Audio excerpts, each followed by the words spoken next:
Hello and welcome to the installation video of our new product, the 300 series dual battery system that you can install under the bonnet and everything bolts together. There is no crimping needed, there isn't any soldering needed. All you need to do is just bolt all the cables on. This is a step-by-step guide that shows one of our crew members in the workshop installing the first prototype of this system. So a few things have changed, but I'll explain in the video what and how to do.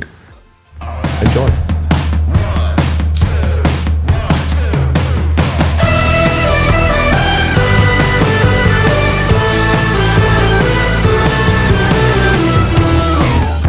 Part of this video will show you how to install the BCDC charger and the wiring for the BCDC charger that is going to your batteries. So first of all, remove the black cover by pushing in the little clips. They are already removed here, and take it out and you'll see these are the bolt holes. There's 3 bolt holes where you install the BCDC charger. Take these 3 factory screws out that we show you in the video. These are the points where the bracket for the BCDC charger will mount to your vehicle. No drilling needed. You just take the factory bolts out. Make sure you put the screws in a place we don't lose them. Once they're out, you put the bracket in. See, it's all pre-wired, so it's easy for you. It's just all bolt on. This is your solar input that will go onto the solar bracket. This is the charge output that will go to the fuse holder for the auxiliary battery. And this is your start battery pickup that will go to positive of the fuse holder for the start battery, and the negative will go onto the negative of your start battery or onto a chassis ground. Now you can put the bracket in. Make sure the cables are all nicely out of the way. And now this bracket will just wedge in between the parts that are mounted to the vehicle and the bolt hole. So very easy to install.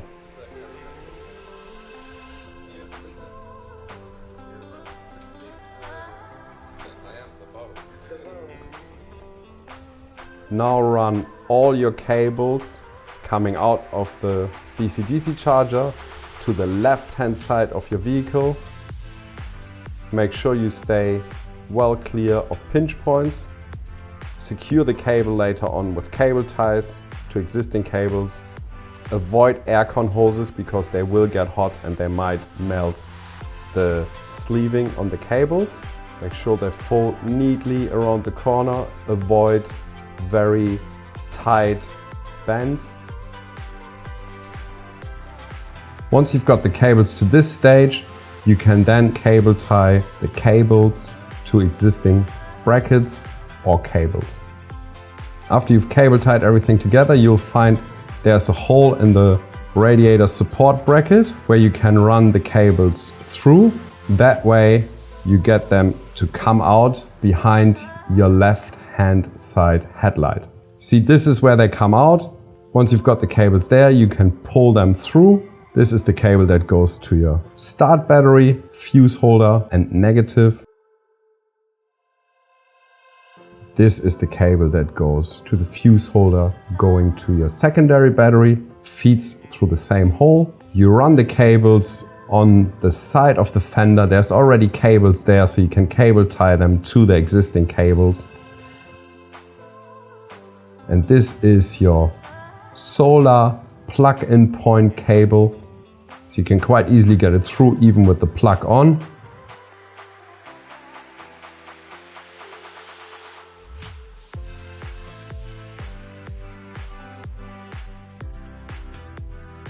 Now it's time to secure the cables with cable ties again.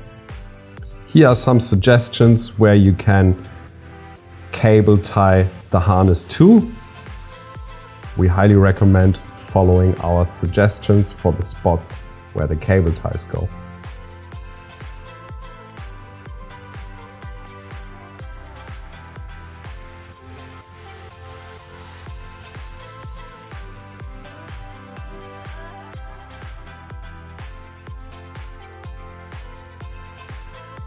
It is best to cut the cable ties flush. That way you don't leave sharp edges and you will not cut yourself on the sharp edges that way.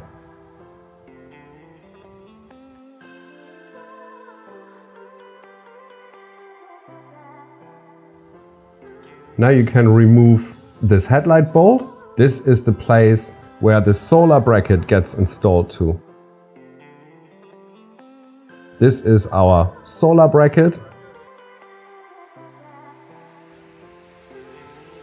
We do use a red Anderson plug cover to indicate that this is an unregulated solar plug-in point, which means that you can put an unregulated solar panel into it because it directly connects to the MPPT charger built into the Redarc BCDC Charger.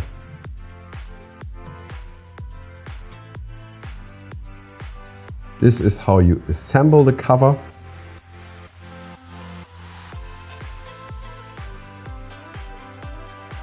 And then you just put that screw back through the middle, put the nut up the top, hold it with your finger. It is a bit tricky when you do it the first time. Don't do it up too tight, because otherwise you will damage the housing. This is only to hold it in place until you put the extra screws in. These screws will really hold the bracket together, and they will also mount the housing onto the stainless steel bracket.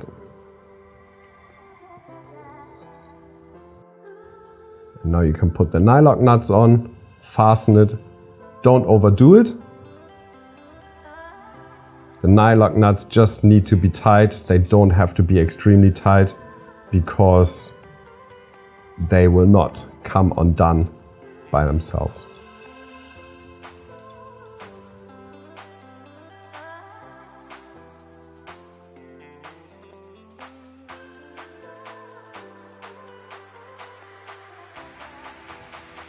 With all the screws tightened, you can now install the bracket underneath the headlight bolt. Carefully move it up, put it on there. There will be a little bit of movement, but that's all right for this bracket. Tighten the screw, same thing, don't overdo it. It's just a plastic nut behind. And now you got your solar plug-in point ready to go. Now it's time to show you how to install the battery tray. Make sure all the cables are out of the way. The old battery tray is deinstalled. The old battery is out.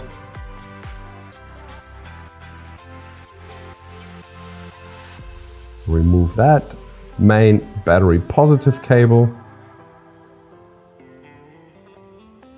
Remove this little cover. That will make it a whole lot easier to access that whole area. This is where the main chassis ground goes to. That is where we're gonna connect our secondary battery ground. These are the bolts that you've taken out previously. Now you can reuse them to put in your new battery bracket. Same thing, we only use factory bolt holes, no drilling required. If you tighten these screws with a rattle gun, make sure that later on you nip them up manually. This is what the installed battery tray will look like. All 4 screws tightened. Now it's time to install your solenoid. This solenoid will enable you to jumpstart your vehicle from your secondary battery. There are nutsets in there, so all you need to do is use the supplied screws to then mount the solenoid to your battery tray. Make sure you install the ground cable from the solenoid to the battery tray itself, like we are showing you right here. Do not overdo these bolts. There's a spring washer in there and there are only nutserts underneath, so you don't want to go too hard on them. Now it's time to put in our full river 105 amp hour AGM battery. Positive towards the front of the vehicle. That battery is quite heavy. You have to make sure that the cover of the fuse box is off, as you can see. That way you can slide that battery in. Leave a little bit of a gap on the left hand side so you can still get the J-hook in. Once the J-hook is in, you can push the battery over a bit further. This is the main ground link for the secondary battery. It goes to battery negative pole and then to the main factory ground point that you can see in the background where we've taken the bolt out previously. Make sure you install the ground point first. Please install the cable in the orientation that we just showed you. That makes it easier to connect to the battery terminal later on. It is a bit tight in that spot. Now secure battery negative to your AGM battery. That is the first connection of your secondary battery done. The start battery will be exchanged for a DIN 65 battery. We recommend a Century idle start stop battery, which supplies more cranking amps than the factory battery and only slightly less amp hours. It is okay to have slightly less amp hours available because you have got a 105 amp hour AGM battery that has got plenty of power in case you have to jump start yourself. You are now ready to connect battery positive back up on your start battery. We recommend heat shrinking the main battery positive cable that you can see here. There's enough heat shrink in the kit so you can put heat shrink, red heat shrink on top of this cable as well, which you will see later on. This cable goes from your start battery stud to the fuse holder on the battery hold down, which you can't see yet. Make sure the lug is upside down and is installed there, and that will later on go to fuse holder. And now we put in the link from battery positive of the start battery to battery positive on the solenoid. Make sure all the lugs sit flush on top of each other. You don't want them to be sitting on an angle. You want them to be sitting really flush on top of each other once you've tightened the nut up. And the other side goes to that part, but we're only going to do that later. There's a spacer that will go on top of the small battery so that the battery hold down will clamp the battery down. And then over the whole top, there's a rubber and then the battery hold down. You can't see it in this version, but there are 2 extra holes left and right of the Klarmann signature on the battery hold down. You can put little tack screws through there to hold the black battery spacer in place if you wish to. This is where you connect your secondary battery power supply to the fuse holder, to the MIDI fuse holder. This is where your BCDC connects to the MIDI fuse later on. This is the other J-hook. You want to install that. Shift the battery over slightly and through the hold down clamp.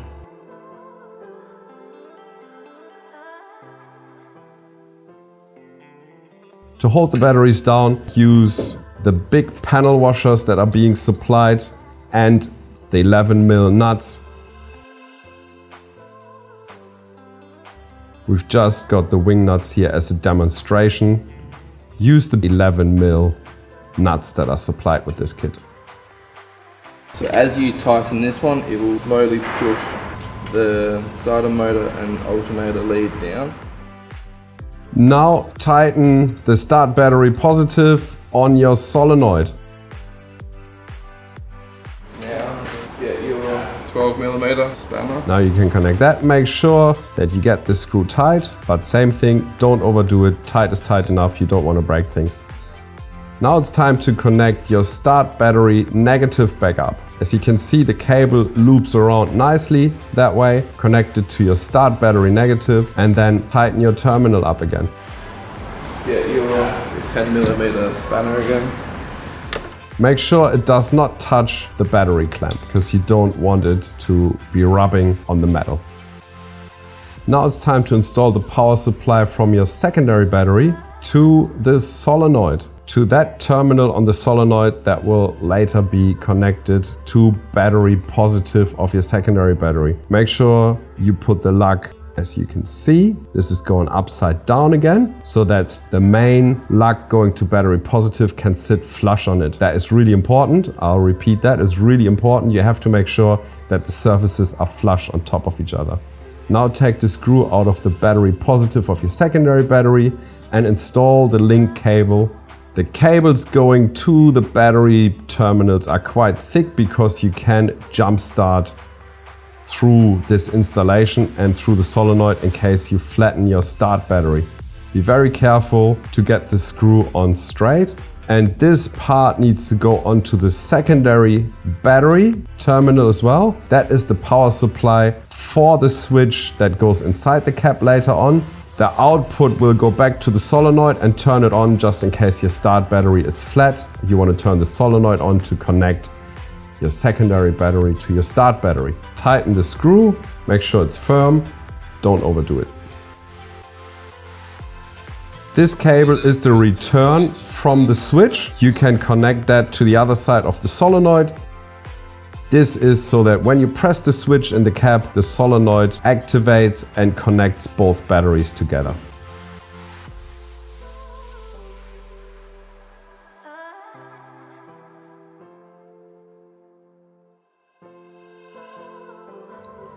Now these are the cables coming from your DC-DC charger. First, install the cables that go to your start battery. So you can connect the positive to the fuse holder that is going to your start battery.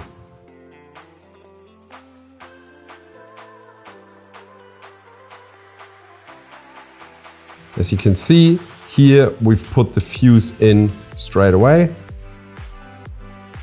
Both fuses for the 25 amp DC-DC charger have to be 40 amp, which are supplied in the kit. Now the single cable goes to your secondary battery and is the charger output. Both the start battery and the secondary battery, you got a spare MIDI fuse holder spot to install accessories like driving lights to the start battery and a fuse box somewhere in the back of the car to your secondary battery, so you can run a relatively big power supply with the 8BNS cable. And the red cable of the twin core cable goes to the start battery MIDI fuse holder with the MIDI fuse in, as you can see here. That is both battery positives for start and secondary battery connected to the MIDI fuse holder.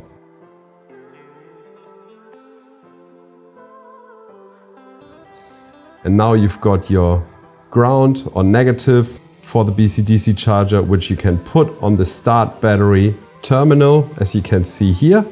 Take the nut off, cable on, nut back on, tighten it up. And this is it. Your DC-DC charger is now connected to both batteries, and both batteries are at the same time connected to the override solenoid. Now, as soon as the engine runs, the batteries will charge through the DC-DC charger, and if you press the switch that will be installed in the cap, you link both batteries together and you have a jump start functionality. On the kit, we've also got a 4 meter long 3mm twin core cable. This cable needs to be run through the firewall, and then you can use the supplied switch to put it onto the left hand side of your steering wheel. There you can connect red to the switch input, black to the switch output, and you can find a ground behind the dash for the ground supply of that switch. That switch can now be used as an override, and as soon as you press it, the solenoid will energize. It will connect both batteries together. You can use that when you've got a flat start battery. That way you can jump start from your secondary battery. It is also quite handy if you have an alternator fault. Then you can press the button, you link both batteries together, and because it is a latching switch, they will stay connected together and you've got two batteries to drive with.